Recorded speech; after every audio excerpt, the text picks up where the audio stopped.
Hi there, it's Hélène with another video. Welcome back, or if it's your first time, welcome. It's the long weekend and I just want to have a little fun. So I thought I would do a tag video, and in this case it is the bad beauty tag. And therefore I just felt like I would wear a bad looking lipstick. So there. All right, so the tag was created by Dolly Mama Beauty, and I came across it via C Cosmetic Chaos. I love the tags she chooses to do, and notice she did this one about 4 months ago when I'm taping this video. And the tag has 12 questions, and it's all about, you guessed it, bad makeup or bad makeup type related questions. So let's just dive right into it. Now, if you like this video, please give it a thumbs up. And if you like the content on this channel in general, please consider subscribing. Here are the questions, starting with number 1. What is the worst product or products that you've ever used? I have a few, but I would say that I bought a series, I think it was a spring edition of Quo eyeshadows and blushes, like a face palette from Quo, which is a Canadian brand sold through Shoppers Drug Mart. I actually think it's a brand affiliated with Shoppers Drug Mart. And I only kept those palettes for a number of months. It's the only set of palettes or makeup that I just threw out. I just could not hand it over to someone else. It was horrible. There was no color payoff on the eyeshadows, and the colors in the face palette, I don't know what somebody was smoking when they chose them, but they were just awful. If somebody liked it, by all means, I'm happy it worked out for you. I don't know if I got a dud, but to each his own, I guess. I just couldn't deal with it, and I would have been too embarrassed to hand it over to a family member or a friend. And I'm not all that picky. The first set of eyeshadow palettes that I ever bought for myself lasted me a decade. So yeah, I'm not exactly picky. That goes right into number 2. What is the first sign that a product is going to be bad? I don't know that I have any specific sign. I have to say I have been proven wrong on products so often, or have repurposed products so often, that I rarely come across a product that is really bad. There's only one, actually no, 3 so far this year. An eye pencil and 2 lip liners that were so dry they were awful, but other liners in that same line were fine. So, and I think that since I buy most of my makeup online, I can't tell. And then also a lot of drugstore products that I go in person to buy, they're all sealed, so you can't test them out. So I can't test if a product is even no good compared to what it should be right when you buy it. So I don't have first signs because of the way I buy makeup, I guess. Number 3. What brand puts out the worst products in your opinion? I'm going to have to say Quo, even though some Quo products I really like. The eyeshadows so far have not been fantastic. They were great, the first palette I bought from them, which was ironically a holiday collection. I used a great deal of the shimmers, the rose gold, the shimmer peach, the gold. I used those quite a bit, and one of my favorite eyeshadows is still from that set, the one shadow that I kept. But the quo that I have tried recently, like I said in my answer to the first question, was awful. So as far as eye products, I'm going to say quo. So question 4 is an would you rather. So would you rather have eyeshadow that won't blend or a foundation that won't match you no matter what you do? Oh, definitely the foundation, because I could just forego it. I wear foundation, but I don't have to all the time.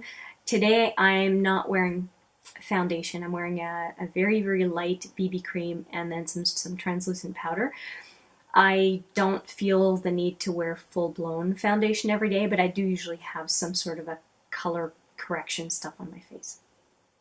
What is the worst perfume smell in your opinion? I guess there are a couple of descriptors I could use. One of them is, I'll call it old lady smell. Something that I hear often is like Coty Airspun has that kind of a smell.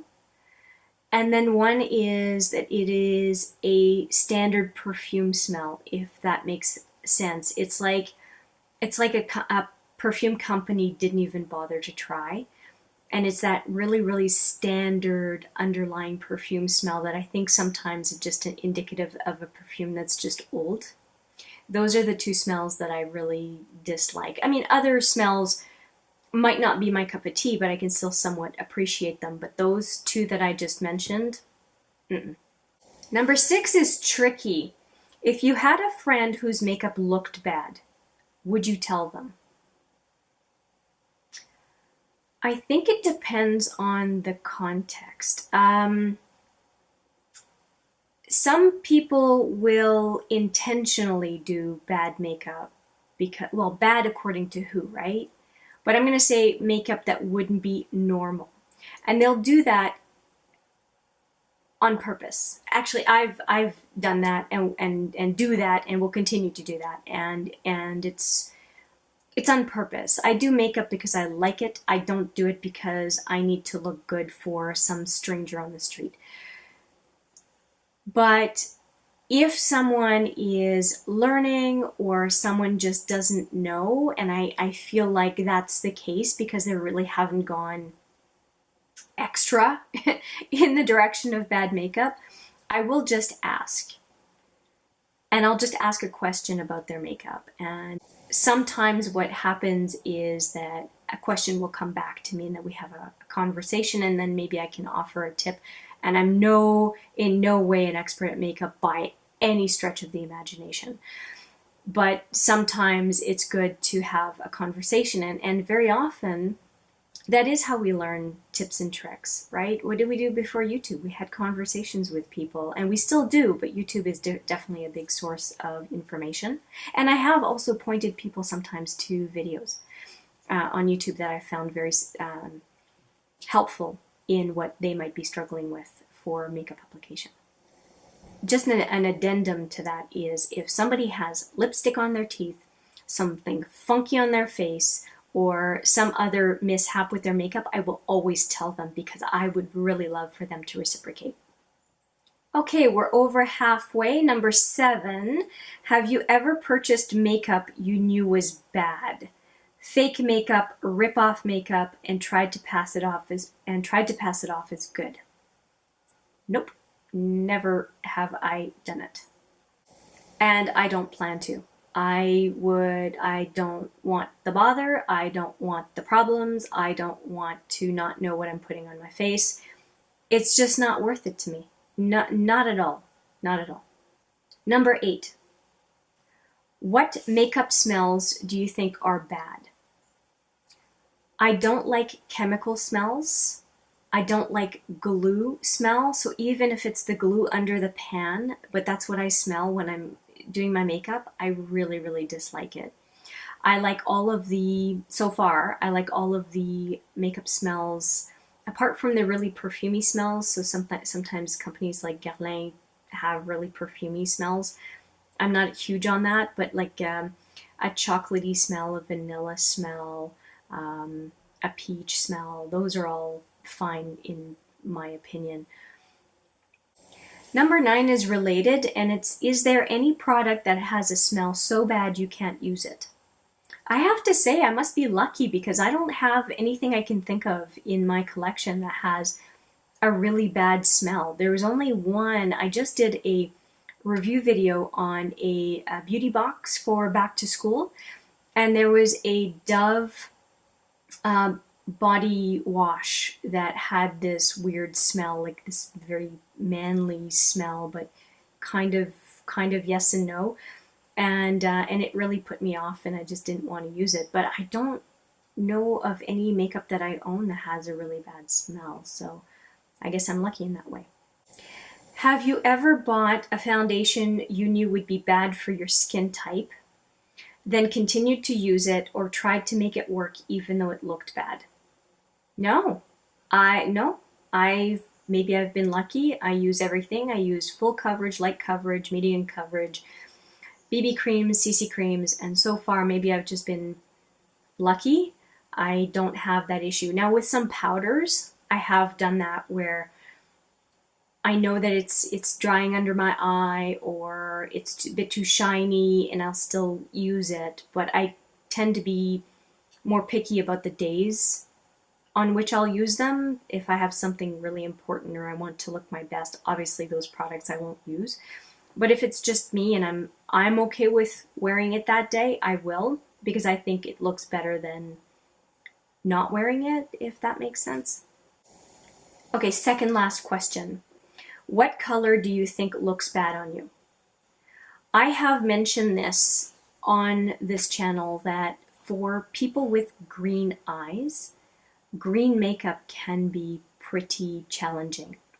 So forest green tends to be a challenge. I can get away with moss green or olive green very often, but and it really does kind of mute green eyes. So it's not really advantageous to wear those colors, but there is a certain kind of turquoisey color that I don't think many people with my kind of green eyes can pull off. And I have the Jaclyn Hill palette here to show you a little bit of.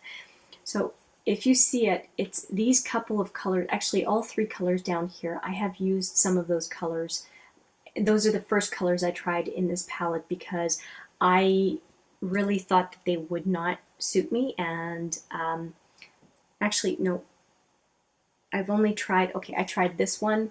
I did not try this one. I dabbed it a little bit in this one, but the one I used the most is this one. And I took a picture of it and it looked like I didn't know how to put my makeup on. So that was a little bit tough.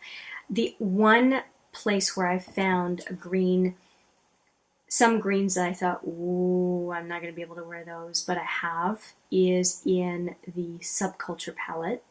So I'm back. I just went to get the Subculture palette.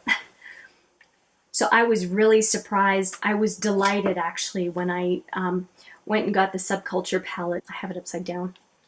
So Destiny, Untamed, and Axis, that I was able to wear all of them and pull them off. And that was an moment. Some other colors I was really disappointed I couldn't pull off were in the Urban Decay Full Spectrum palette, and it's the top row here. Most of these colors just don't look good on my eye, and it's so disappointing because, especially Protest, I think that color is just beautiful, and I just don't seem to be able to pull it off. But I'm not done with it yet. I'm gonna find a way, because despite having green eyes, I really like to wear green eyeshadow if I can. Now another one, just if you're curious, I have not used this palette yet, but I have mentioned this in the video when I did my haul video. If I can pull off these couple of greens, I have to admit, when I was considering this Pretty Fun and Fearless Chloe Morello Ciate No. 2 palette, the second edition, those two greens were definitely part of the decision making, along with the purples and reds as a replacement for my desire for the modern Renaissance. So I haven't dipped into these, but it's happening very soon. And I can't wait to see if I can pull off the green. Whew, long answer to that one. And final question, number 12. What type of makeup item looks bad on everyone? Got to get comfortable for that question. Again, bad is a really qualitative term. Bad. I'm going to say I'm not huge on. Okay, I'm not huge on colored mascaras. I like browns and dark navy and black, even like dark gray. Okay. But the pinks and the blues and the purples and the greens, unless it's Carnaval, I don't get it. But if somebody does a full look with them, hey, it's their face, it's their eyes, and sometimes the look can look really cohesive, but 99% of the time, that's about it. That's the only type of makeup item I can think of that really looks bad on everyone. So there you have it, the bad beauty tag. If you have some answers to any of those 12 questions you'd like to share, please leave them down below. And any comments on the answers I provided, of course. If you like this video, please give it a thumbs up. And if you like the content on this channel, please consider subscribing. Thank you for spending time with me today. I appreciate it. And I look forward to seeing you in the next video. For now, take care.